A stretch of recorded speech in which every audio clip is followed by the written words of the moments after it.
Well, tonight on Hawkeye's House of Horrors, I'm going to talk about a TV movie, horror, that was done back in 1982. Um, that I'm going to talk about. In fact, one of my favorite horror films of 1982, and that was called Don't Go to Sleep. It was actually originally aired, it looks like on December the 10th, 1982 on ABC. Um, it was produced and directed by Richard Lang. He worked a lot on TV. He did the show Kung Fu with David Carradine. He also did the movie Kung Fu, the movie. I think that might have been in the early 90s, if I'm not mistaken. He also did Perry Mason, The Case of the Sinister Spirit. I've seen that one. I really like those old Perry Mason movies. Well, they're old now, but when Raymond Burr returned as Perry Mason in those TV movies through the late 80s, maybe going into the early 90s there. That was, he did a Perry Mason film as well, and it was, well, it had a horror vibe going on with it as well. Now, the screenplay to Don't Go to Sleep was done by Ned Wynn. He was an actor in the early and mid 60s. He wrote some other screenplays as well, generally TV shows or TV movies, but he did do a theatrical feature in California Dreaming back in the 70s, if I'm not mistaken. Now, I'm going to run through, do the story, a little bit of the story here.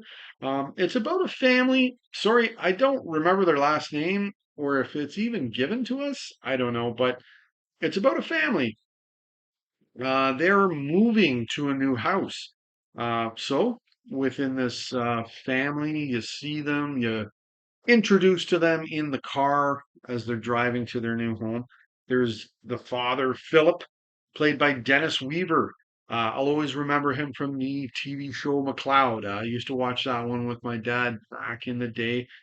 The mother is Laura, played by Valerie Harper. She was in the Mary Tyler Moore Show and a spin-off, The Rhoda Show. Never really watched either of those, but for anybody out there that's a little older, they will likely remember her as well. And there are two kids. There's Robin Ignico as Mary, and at the end of the film, we find out she can do wonders with a pizza cutter. Now, with her, uh, the first couple times I saw it, I was like, man, she looks so familiar. I didn't look it up what she was in. This time I did, made sure I knew what I remembered her from, anyways, for this review. And she was in Annie, which was done in the same year, 1982, directed by John Huston, if I'm not mistaken, as well. But she was one of the children in that film. And then there's her brother, Kevin, played by Oliver Robbins, who happened to be in another big time horror film from 1982, and that was Poltergeist. And I will certainly be doing a review for that one later. I love that film. Those are the two kids. Um, and then as well, there's Laura's mother, Bernice. She's in the very back of the car. Um, it actually kind of reminded me of National Lampoon's Vacation. I swear that's exactly how they're seated in that film. Came out the next year with Chevy Chase. Hilarious film if you've never seen it. Not horror, but it's a very good laugh. Um, that one there, and there's a bunch of them too. But anyways, back to this film. There is Bernice, played by, and you know it's a TV movie when it says guest starring. Okay. But the chain smoking Ruth Gordon, great. I always remember her from what were they called? Any Which Way But Loose and Clint Eastwood with the fighting.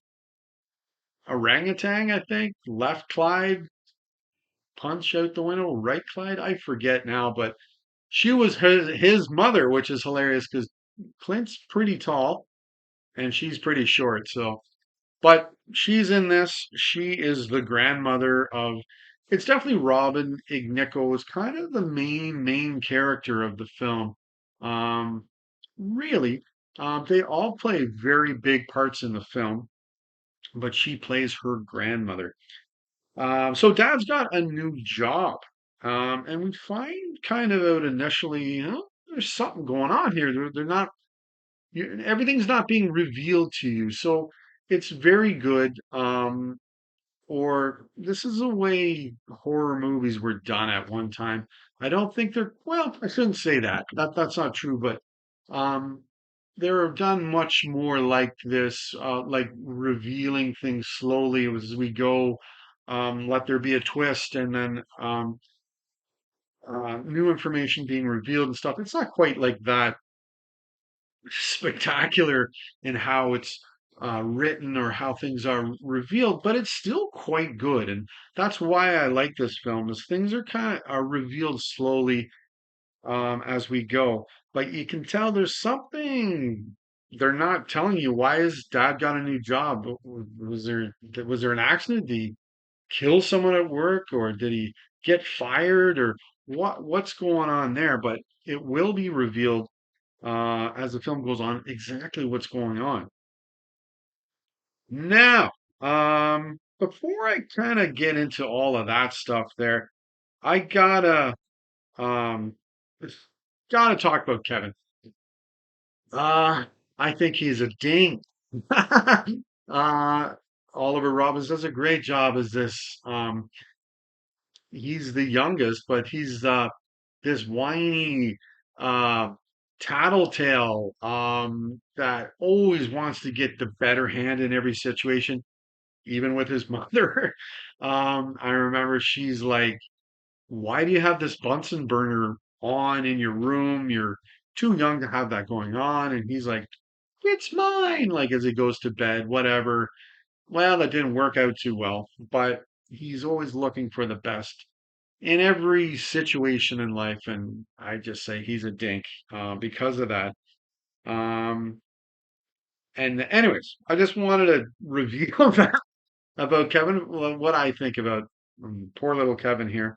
Um, and I'm kind of surprised because at the beginning, Dad's driving, Dennis Weaver.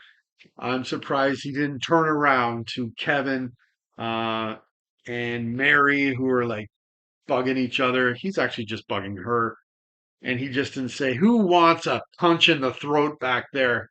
Um, but yes. Anyways, so they pull up to the house. I don't know if it's revealed at this point, but I'll say you notice the address is 13666. Oh boy, you know something bad's gonna happen here. If that's your street address, it's not mine. But as the story progresses, we find that both Kevin and Mary, they had an older sister named Jennifer. Um, and she died in a car accident, and it was their father that was driving the car. Now, Mary is visited by Jennifer, her spirit or her ghost. Um, and yeah, once that happens, though, and the story keeps progressing a little further, members of the family and within the house start dying off. Um, Now, I really do think in getting to that point, the film really starts off in a wonderful place and written in a way, um, as I said, revealing things in a wonderful way and starts off at a very good point for that to take shape. Really does well. Now, I thought it was quite funny in the film when Kevin is pulling a prank. He likes to pull pranks on everyone, generally Mary, pulls one on her and she runs to the parents' room. Mary and Kevin are in a bunk bed because guess what? The first night Jennifer visits Mary, her bed is on fire. Ah, um, but so then she's in the bunk bed with Kevin. He pulls a prank, doing the whatever. I think that's what that was. Um, no, he taped something on his tape recorder, pressed stop before the parents came in and pretended he was asleep, and they saw there's nothing wrong. Oh, you trickster, you. But anyways, the father, he's losing it. You know, this isn't the first time Mary's come to them with a problem about Kevin in the new home, and he's obviously very tired. He just wants to go to sleep. Let's just go to sleep, start the new day. But hands it off to the mother. He's had enough. They're kind of arguing how to handle the situation. Hands it off to her. And the mother says to Mary, "Hey, you're having a tough time. Why don't you come sleep with us tonight, mom and dad? Um, yeah, don't worry, your dad's just pissed. Pissed isn't angry, not drunk. We'll get to that later. Uh, yeah, great idea, mom. No, that would not work. No. Anyways, um, but yeah, back to Mary or Robin in Ignico in this role. I actually think this was a very difficult role for her to play, and I think she does a really good job in the role. Um, it would have been certainly the trickiest of the three children for sure. Because once she's visited by Jennifer, she goes off the rails, you know. Um, some good scenes. They end horribly though. They're memorable to me. They're good. Is the fight that the mother and the father have after Kevin is killed? He falls off the roof trying to get a frisbee that Mary, accidentally put up on the roof, and he got all ticked off. I'm gonna go get that. And well, he fell off the roof and died. So the parents are fighting about the their two children that have died, and um it really would be a horrible thing to do because I believe they have died within a year. It's a really good scene, very good acting in there with the two of them fighting. And personally, I would say because it's a TV movie, it's filmed or directed in a different style than it would be if it was a theatrical release. Certainly back then, and this was from 1982.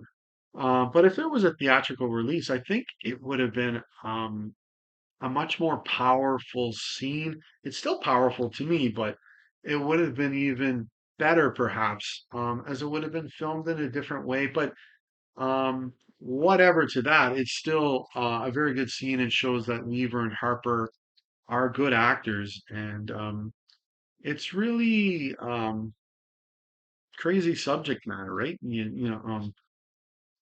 Parents talking about their two dead children and how they're dealing with it and what they need to do to make this right and coming totally to the end of the rope in wanting to deal with anything to do with this, really. So it's a really good scene there.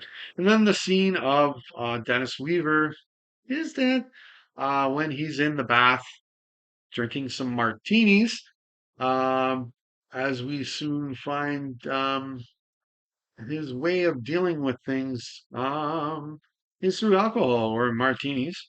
And in the scene, he also shows he's a very big Tommy John fan. Whew, that's going back a while. Um, anyways, he's listening to the LA Dodgers on the radio and drinking martinis, having a bath. But then the radio, ooh, it falls into the bath.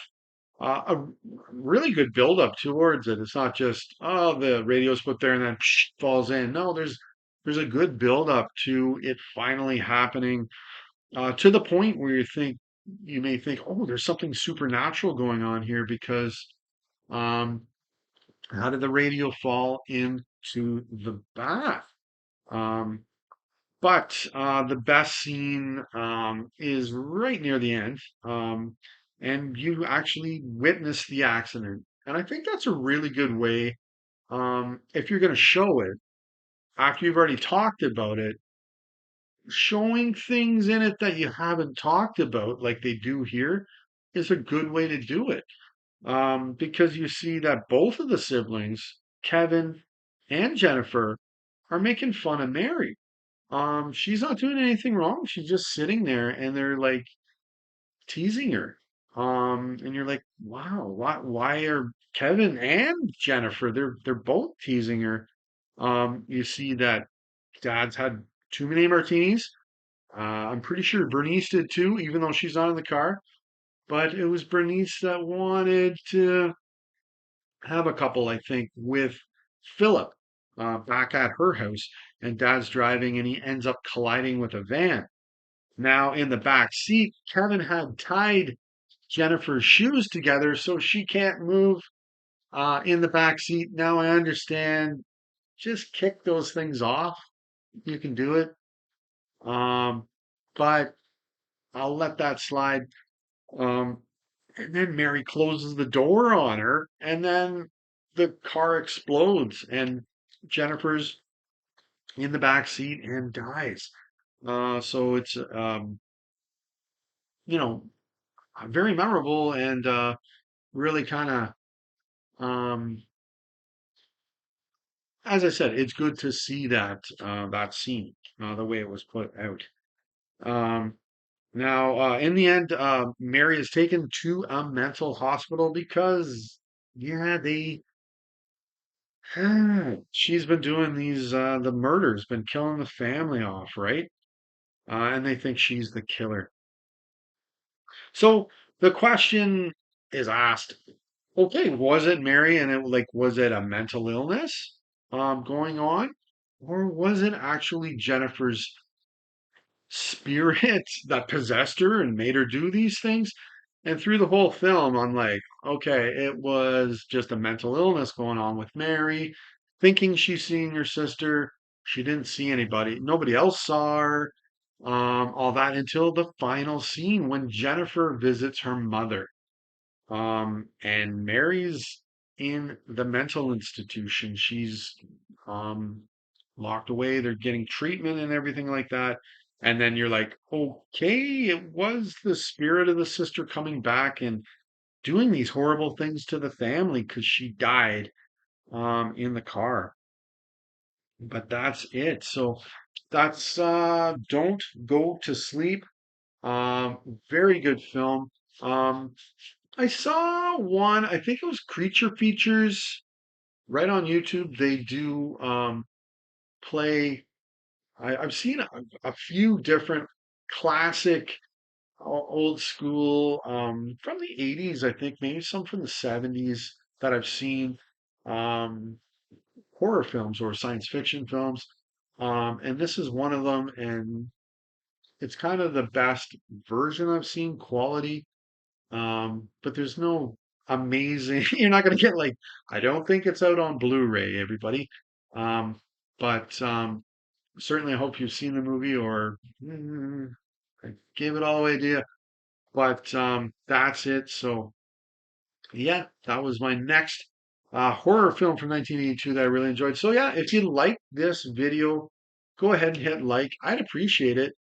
Subscribe. I got some other videos on here. Slowly adding on to, more movie reviews I'm going to do. And if you want to comment on anything, if you've seen the film, go ahead and do it.